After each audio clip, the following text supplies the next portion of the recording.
আসসালামু আলাইকুম।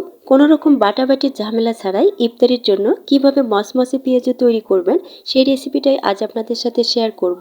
এই পেঁয়াজুগুলো নর্মাল পেঁয়াজুর তুলনায় খেতে হবে অনেক বেশি মজার আর অনেক বেশি ক্রিস্পি। আর এই পেঁয়াজুগুলো একদিন বেশি করে তৈরি করে কিভাবে মাস জুড়ে সংরক্ষণ করে খাবেন সে পদ্ধতিটাও বলে দেব। আশা করছি রেসিপিটা আপনাদের ভালো লাগবে। এখানে আমি হাফ কাপ মসুর ডাল আগে থেকে পানিতে ভিজিয়ে রেখেছি। আর চেষ্টা করবেন ডালটাকে একটু বেশি সময় ভিজিয়ে রাখতে, এতে করে ডালটা নরম হয়ে আসবে। আমি 2 ঘন্টা আগে ভিজিয়ে রেখেছিলাম। ডালটাকে ভালো করে পরিষ্কার করে পানিটাকে নিংড়িয়ে অন্য একটি বাটিতে উঠিয়ে নিয়েছি।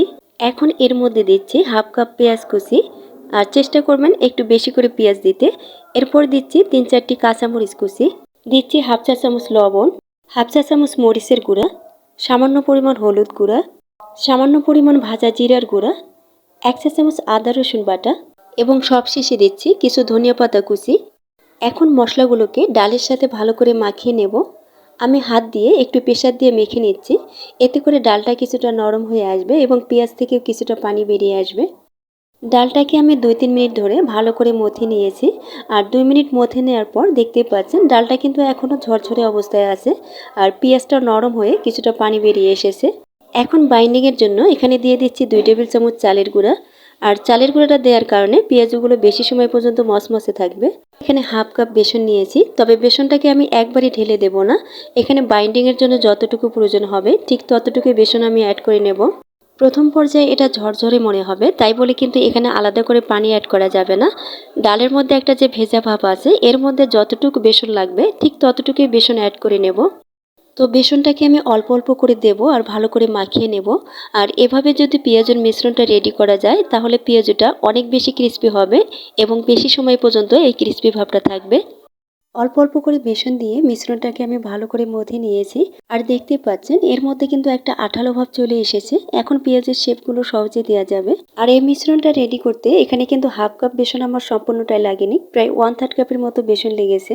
এখন আপনাদের বলে দিচ্ছি কিভাবে আপনারা এই পেঁয়াজগুলো একদিনে বেশি করে তৈরি করে দীর্ঘদিন সংরক্ষণ করে খেতে পারবেন।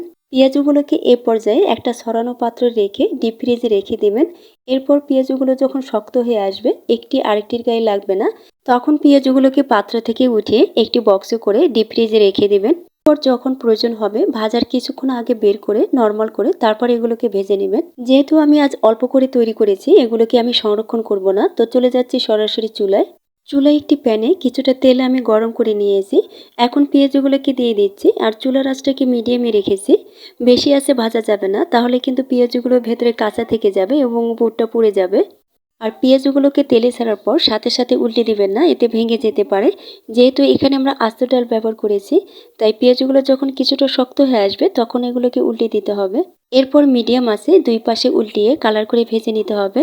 কিছুক্ষণ ভেজে নেওয়ার পর দেখতে পাচ্ছেন এর মধ্যে সুন্দর একটা কালার চলে এসেছে। এখন পেঁয়াজগুলোকে তেল থেকে উঠিয়ে নিচ্ছি। আর এভাবে আমি বাকি পেঁয়াজগুলোকেও ভেজে নেব।